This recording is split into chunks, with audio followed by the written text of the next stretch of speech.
बात करते हैं भारत और कनाडा के बिगड़ते रिश्तों के बारे में। कनाडा के प्रधानमंत्री जस्टिन ट्रूडो ने बीते दिन ये आरोप लगाया था कि उनकी जमीन पर भारत सरकार कुछ ऐसे लोगों की हत्याएं करवा रही है जो कि खालिस्तान के समर्थक हैं। भारत सरकार ने ऐसे सभी आरोपों का खंडन किया और अब आखिरकार कनाडा के झूठ का पर्दाफाश हुआ। खुद जस्टिन ट्रूडो ने इस बात को कबूल कर लिया कि उनके पास कोई सबूत नहीं है। ट्रूडो के इस कबूलनामे पर भारत सरकार ने तीखा हमला किया। भारत सरकार ने जस्टिन ट्रूडो से पूछा कि भारत और कनाडा के रिश्तों का जो नुकसान हुआ उसका क्या? इसकी सारी जिम्मेदारी आपकी है। Well, how much do you know? Give us the evidence you have on this. And our response was, well, it's within your security agencies. You should be looking into how much they know. You should be engaging. It's, oh, no, tell us what you know. Show us the evidence. And at that point, it was primarily intelligence, not hard evidentiary proof. So we said, well, let's work together and look into your security services and maybe we can get that done. No, we're not doing that. यहां पर Canada के प्रधानमंत्री Justin Trudeau ने जो कुछ कहा है उसे बहुत ध्यान से समझिएगा। उनके 3 स्टेटमेंट पर गौर करिएगा। उन स्टेटमेंट्स को आइए मैं डिकोड करती हूं। पहला स्टेटमेंट क्या है?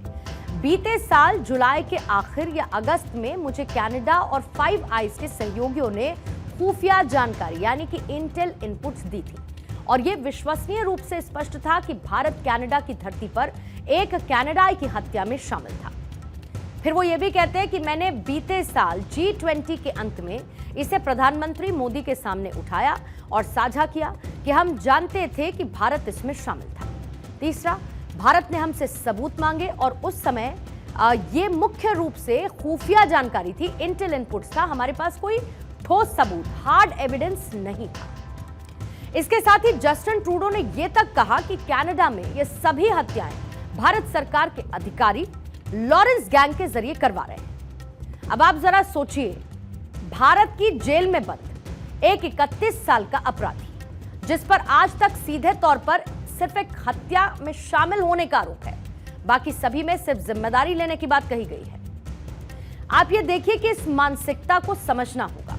हर अपराधी ये चाहता है कि उसका खौफ बढ़े और ऐसे में जब लॉरेंस बिश्नोई का नाम लेकर कोई किसी हत्या की जिम्मेदारी लेता है तो इसमें लॉरेंस बिश्नोई का ही फायदा है, उसका खौफ बढ़ता है और ये अपराधी खौफ का ही व्यापार करते हैं। लेकिन साथ ही कनाडा सरकार ने किस आधार पर लॉरेंस का नाम ले लिया, जबकि अगर एक बार वो इस लिस्ट पर भी गौर कर लेते तो भारत सरकार ने जो उन्हें थमाई थी और ये कहा था कि कनाडा की धरती पर रह रहे इन लोगों को भारत सरकार एक्स्ट्राडिक्ट करके भारत लाना चाहती है, इन पर केस चलाना चाहती है। उस लिस्ट में कौन कौन शामिल है? उसमें पहला नाम है संदीप सिद्धू का, ब्रिटिश कोलंबिया। दूसरा अर्शदीप गिल का, सूरे। गोल्डी बरार कनाडा से, रिंकू बिटला सूरे से, रमन जज सूरे से और इसके साथ लखबीर सिंह कनाडा से। फिर इसमें नाम है गुरपिंदर सिंह का, ब्रिटिश कोलंबिया से, सुखदुल सिंह ओंटारियो से। अब इस लिस्ट में उस गोल्डी बरार का भी नाम शामिल है जिसे लॉरेंस बिश्नोई का सबसे करीबी बताया जाता है। अब आप जरा ये सोचिए कि भारत सरकार जिस गैंग के मेंबर को अपराधी मानती है, खुद ये कहती है कि वो भारत को उसे सौंप दे, भारत को सौंपा जाए उसे। कनाडा की ट्रूडो सरकार उसी गैंग के साथी पर अपने यहां पर हत्या करवाने का आरोप लगा रही है। My information is concerned, there are 26 extradition requests pending with the Canadian side. These are over the last decade or more. Along with it, there are several provisional arrest requests which are also pending with the Canadian side of several criminals. Some of the notable ones who've been charged with terror and related crimes, I would like to name them. They are Gurjeet Singh, Gurjinder Singh, Gurpreet Singh, Lakhbir Singh Landa and Arshdeep Singh Gill. They are wanted in terror charges, as I told you, and also some related charges. We have shared security-related information with the Canadian government regarding gang members, including those of Lawrence Bishnoi gang, and requested them to arrest them and or to take due action as per law.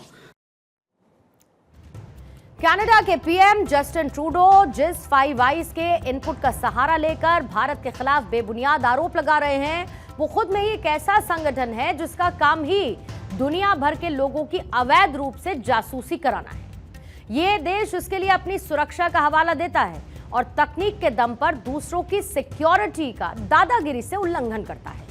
ये संगठन बना तो 1946 में, लेकिन इसको चलाने वाली agencies ने 1980 के दशक तक इसको दुनिया से सीक्रेट रखा, इसको छिपाए रखा। द 5 आइज पब्लिक सेफ्टी के नाम पर दुनिया के 5 देशों की दादागिरी है।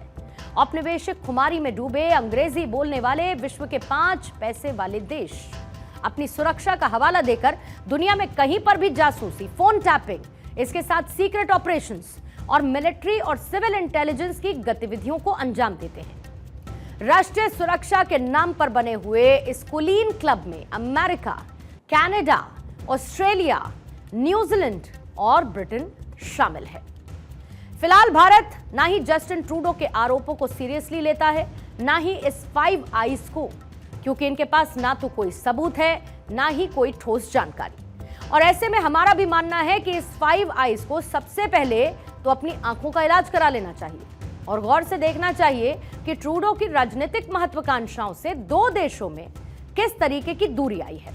ऐसा वहां का विपक्ष और पत्रकार भी बार बार कहते हैं। अब मैं आपको कनाडा की संसद में लीडर ऑफ ऑपोजिशन पियरे पोलिवेयर का एक वो लेटर दिखाना चाहती हूं। ये लेटर इस वक्त मेरे हाथ में है और ये लेटर उनकी तरफ से आज ही जारी किया गया है। इस लेटर में क्या लिखा है वो इस पूरी कहानी को बहुत क्लियर कर देने वाला है। कुछ लाइंस रीड आउट कर देती हूं। वो ये लिखते हैं कि my message to Justin Trudeau is release the name of all MPs that have collaborated with foreign interference, but he won't, because Justin Trudeau is doing what he always does. He is lying.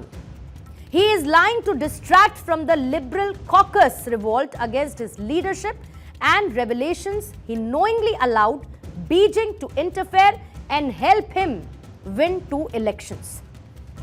फिर आगे वो लिखते हैं, furthermore, my chief of staff has received classified briefings from the government. At no time has the government told me or my chief of staff of any current or former conservative parliamentarian or candidate knowingly participating in foreign interferences. Now that he has blurred it out in general terms at the Commissioner of Inquiry, he should release the facts, but he won't because he is making it up. उस line को फिर से दोहराती हूँ, because he is lying. ये है leader of opposition Pierre पोलिवेयर, जिनकी तरफ से ये लेटर आज सुबह सुबह लिखा गया है।